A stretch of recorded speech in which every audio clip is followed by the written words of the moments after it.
We've just come into town to go for a little walk to the markets. Harborough Market since 1202. Tandoori. Very neat. English fish. Fishmonger.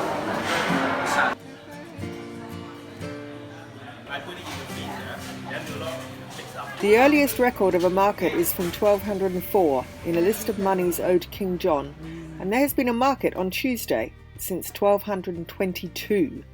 The market town grew and became a centre for trade, the professions, learning and entertainment. Sainsbury's.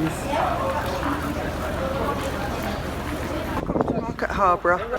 You are somewhere in there. I'm just going to pop in and have a nice cup of coffee. Have you got something to say? Yeah, that is the nicest coffee I have had in England ever. And it is an Australian style coffee. It's a skinny decaf flat white. Cheers. Nice little spot for a drink by the canal. In October 1908, the Leicestershire and Northamptonshire Union Canal opened in Market Harborough, and the Union Wharf has serviced the canal ever since. The first boats brought coal from the Leicestershire collieries, halving the cost of fuel in the town.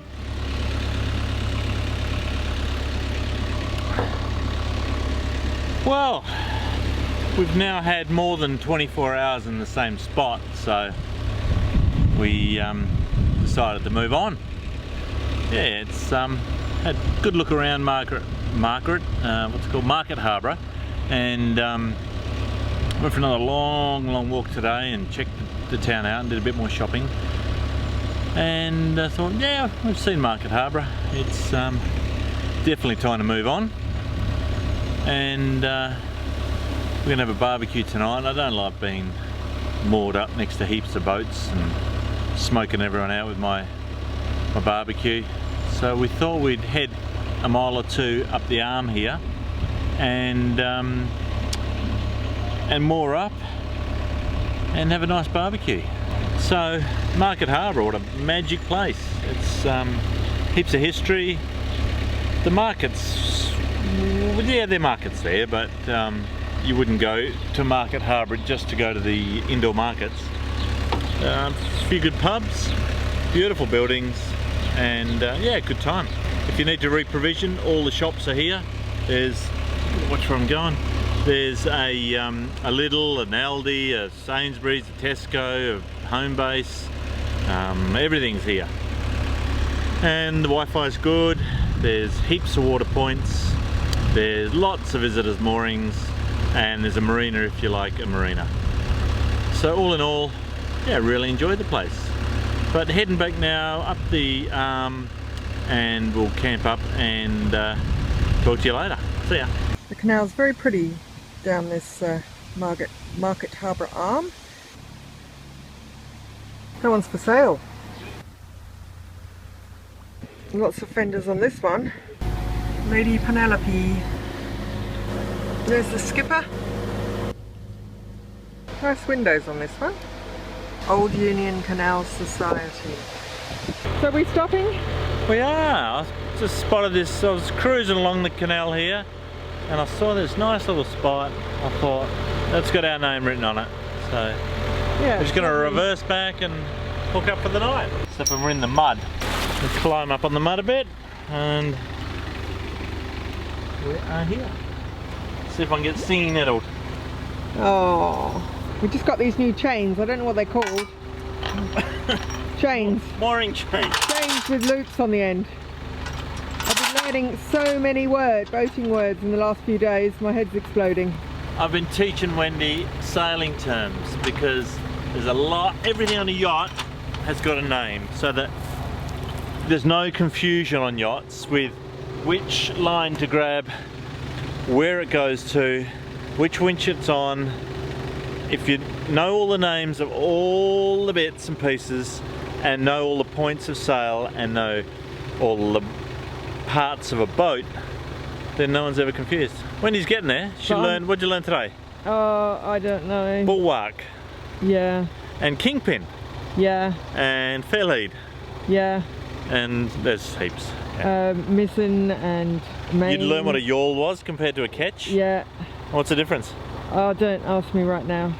I know it's something to do with the distance of the beam on the transom. No. No? But it sounded good. It did sound good. What did you say? I said, this is like narrowboat ninja. It's handy if you're ever in a fight. The worst thing about tying up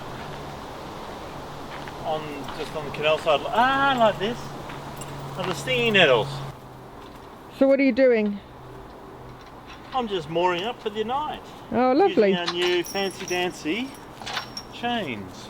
Because on one occasion, using the mooring nappy pins, on one occasion with heaps of boats going past, the nappy pin unhooked and yeah, it was embarrassing. What happened, Magnus? I remember. Yeah, I was halfway through having a shave. That's right, I've forgotten that. And we ended up across the canal, wedged between two narrowboats. Yeah. But it turned out good because one of the guy that came to help us, his girlfriend was Chrissy, who, if you remember back to episode whatever, had the engine that wouldn't start. So out of something potentially embarrassing came something really good, which is what life is all about, making good of every situation. There you go, there's my D&M for the day. That's it, tied up. Neighbours that way about half a K, and the other way we ain't got none.